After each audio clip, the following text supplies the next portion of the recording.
The woman at the front desk didn't look up when Raymond Collier walked in. That wasn't unusual. People who worked hotel front desks developed a particular skill for deciding who mattered before a guest had crossed the threshold, and Raymond, in his faded canvas jacket and worn boots, clearly didn't register as someone worth interrupting a phone call for. He stood at the counter for nearly a full minute. The woman, her name tag read Christine, finished her call, set down the receiver, and finally turned toward him with the expression of someone who had already decided the outcome of the next 30 seconds. "Can I help you?" she said. The words were technically polite. The tone was not. Raymond placed a folded piece of paper on the counter and slid it toward her. "I'm here to speak with your general manager. I have a meeting." Kristen looked at the paper without touching it. A meeting, at 2 o'clock, with Deborah Langford. She typed something, waited, typed again. "I don't see anything under." She looked up. "What did you say your name was?" "Calloway," he said. Then he corrected himself quietly. "Hargreaves. Nolan Hargreaves." She typed again. Looked at the screen. Looked at him. "I'm not seeing a reservation." "It's not a reservation. It's a meeting, sir." She folded her hands on the counter with the patience of someone who had handled many difficult guests and considered him to be one of them. "I can't just call upstairs without confirmation. If you'd like to leave your name and number, I can pass a message along.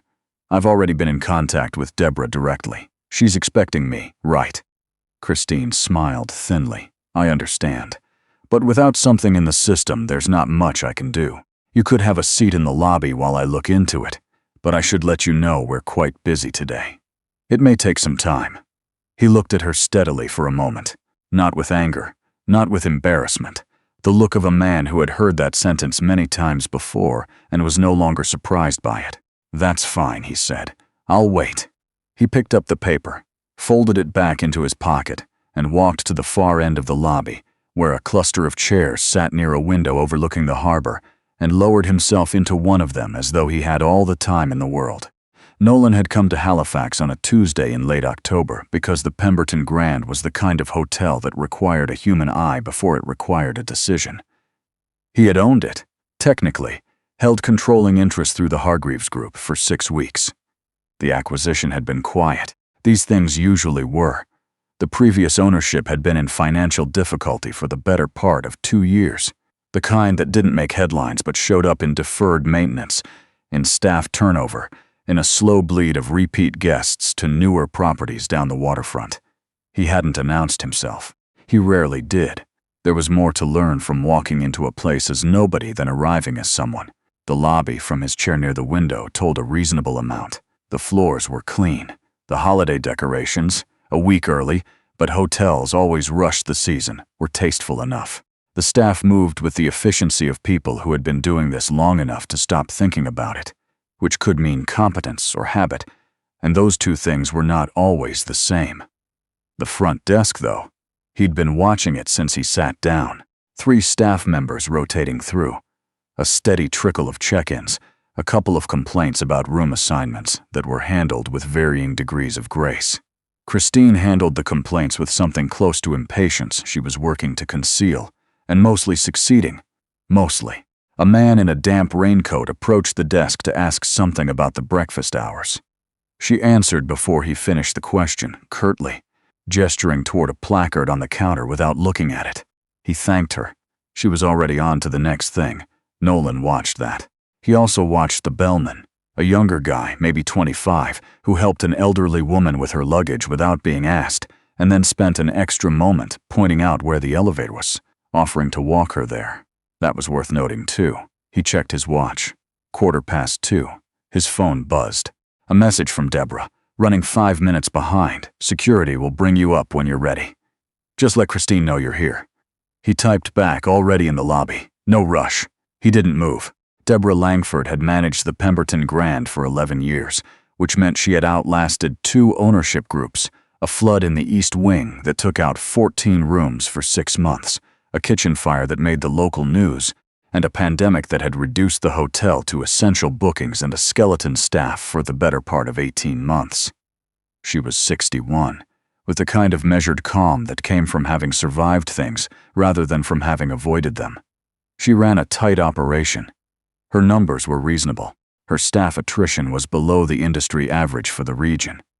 The problems the Pemberton Grand had were mostly problems of ownership, deferred capital investment, an aging HVAC system, a fitness center that had been under renovation for 3 years because the renovation had never been funded.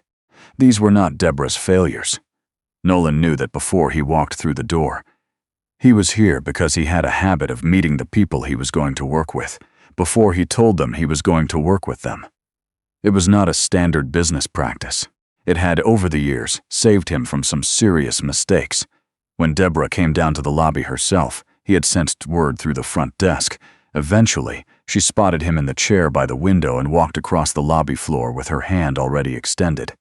"Mr. Hargreaves, I'm sorry for the delay." "No need," he said, standing and taking her hand. "I was early." She glanced toward Christine's station as they shook hands, a brief look, the kind that had a note attached to it. "I hope you were comfortable waiting," Deborah said. "Very comfortable," he said, and meant it in a way she probably didn't understand yet. They met in the second-floor conference room, the one with the view of the harbor that the Pemberton Grand had been trading on since 1987. On a clear day, it was genuinely beautiful. Today, the October sky was low and gray, and the water was the color of pewter, which Nolan privately thought suited Halifax better than the postcard version. Deborah brought her deputy manager, a man named Fletcher Ames, who had been with the hotel for 4 years and said almost nothing during the first 20 minutes of the meeting. Nolan had a single folder with him. He placed it on the table and did not open it. "I want to start by saying that this transition will be slower than some might expect," Nolan said. "That's not a bad thing. It means there's time to do it right." Deborah nodded. "What are your priorities?" "For the property. The HVAC first. I've seen the engineering reports. That's not optional. Then the fitness center, not because guests care about it the way they used to, but because leaving a space unfinished for 3 years is a story that tells itself." He paused. "And the desk." Deborah was quiet for a moment. "The front desk, the experience people have when they walk in. That's the hotel's first sentence. Right now that sentence is." He considered his words. "Conditional." Fletcher looked up. "Commensal how?"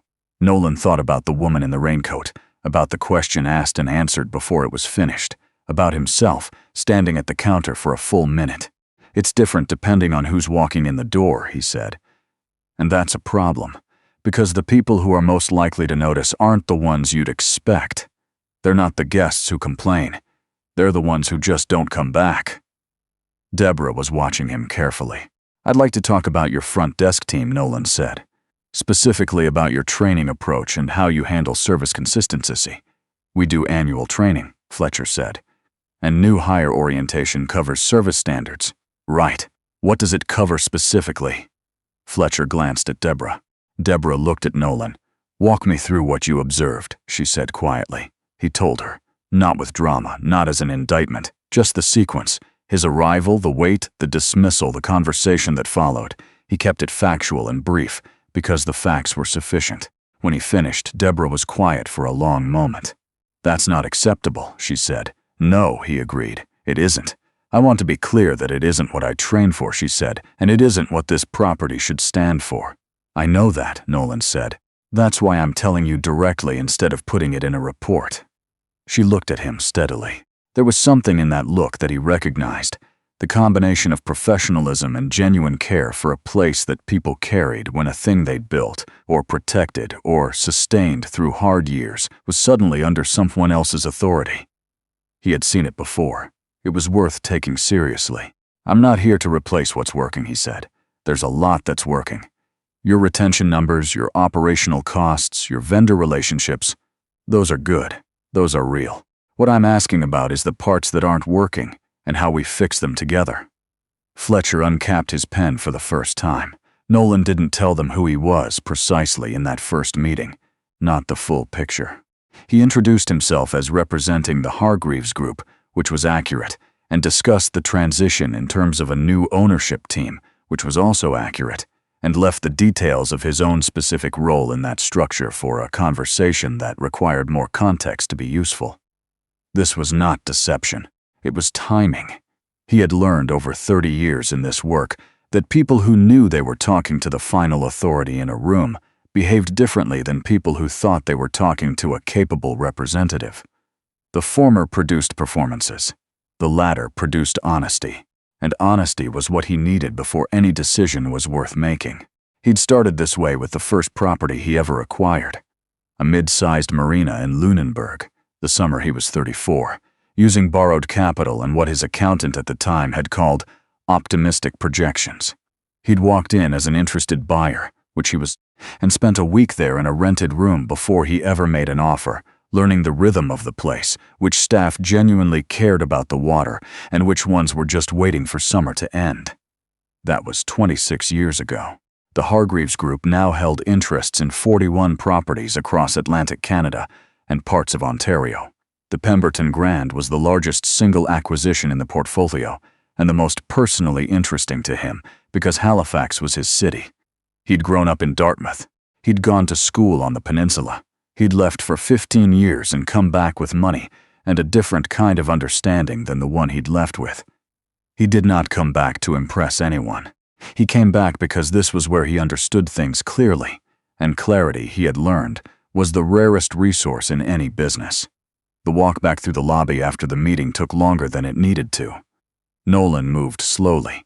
He was doing what he always did, reading the room. The shift had changed while he was upstairs.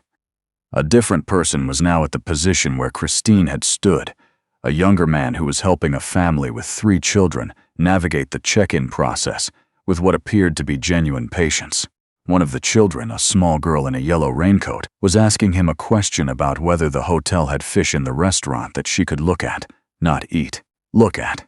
The man, his name tag read Joel, crouched slightly to be at her level. He explained, seriously, that the restaurant was a little light on aquariums, but that if she went to the window on the east side of the lobby at around 4 o'clock, she could sometimes see harbor seals on the rocks below. The girl considered this carefully. Then she nodded like it was acceptable. Nolan watched that. He noted it the same way he had noted everything else. Not with sentiment, though it was the kind of thing that contained sentiment if you let it, with attention. The lobby of a hotel was a document, and if you knew how to read it, it told you more about what the place actually was than any financial report. He stopped near the front desk. Christine was back. She was logging out of a workstation preparing to leave, end of shift apparently. She looked up when she felt him approach, and something moved across her face.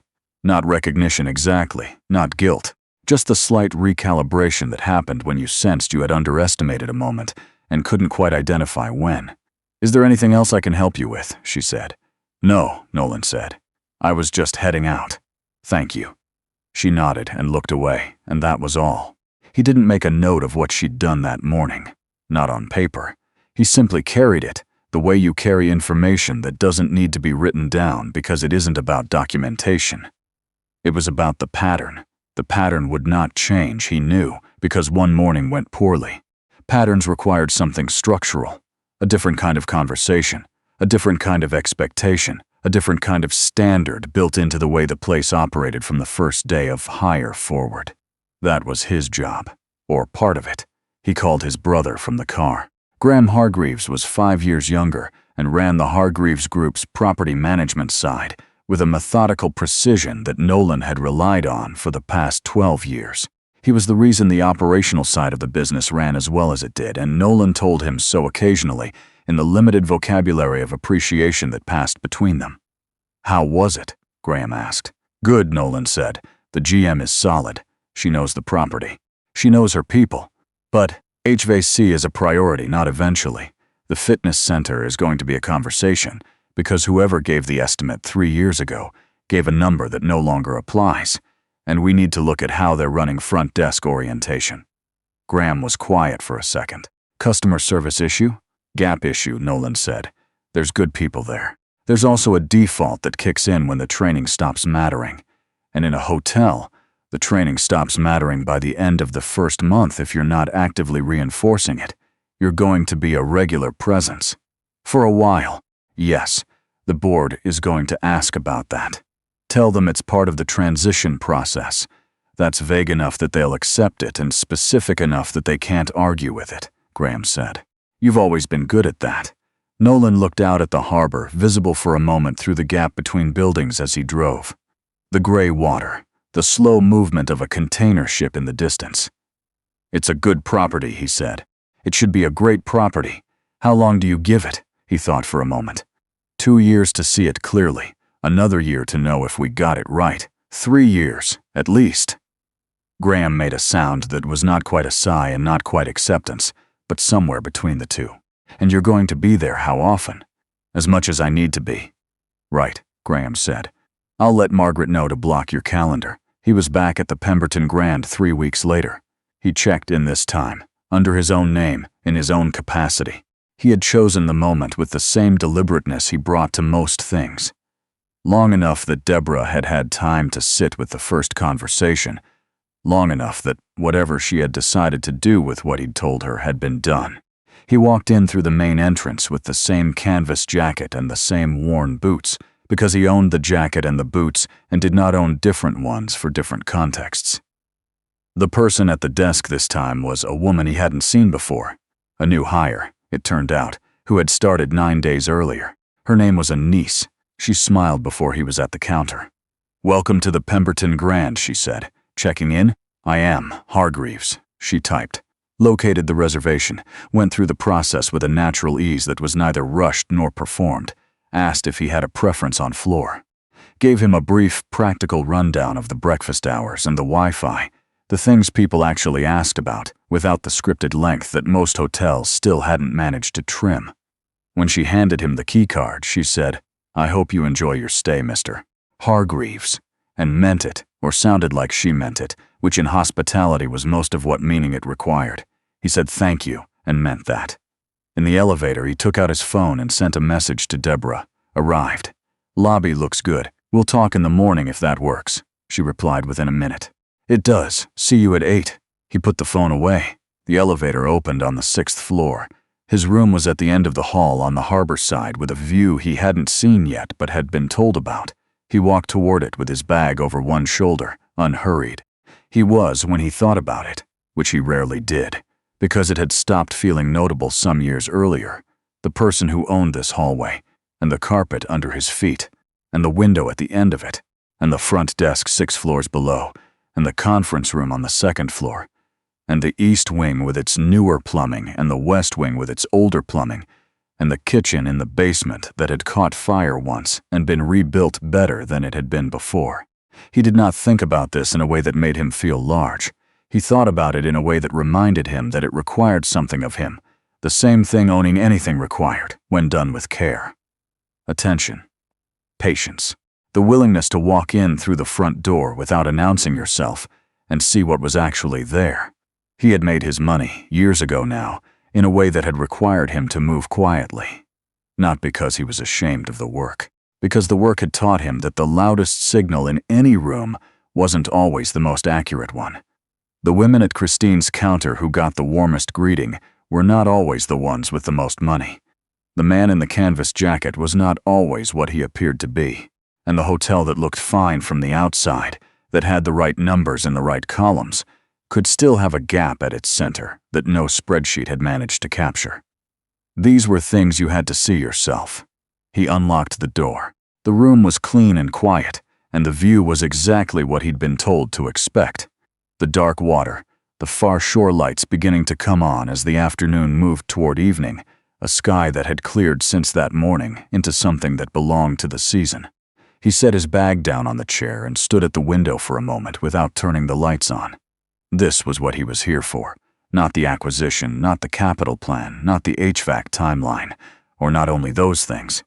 He was here because a place that had weathered its difficulties deserved someone who would pay attention to it, and because paying attention to it required being in it, and because being in it looked the same whether he owned it or not. The city was starting to light itself out there, building by building. He'd grown up here. He'd left. He'd come back to different versions of it across different decades, and each time it had surprised him by being both the same and different. The way cities were, the way anything was that you left for long enough that you stopped assuming you already knew it. He'd learned not to assume.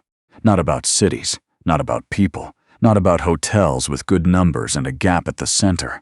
He'd learned to walk in and look, and what he looked at, most days, told him everything he needed.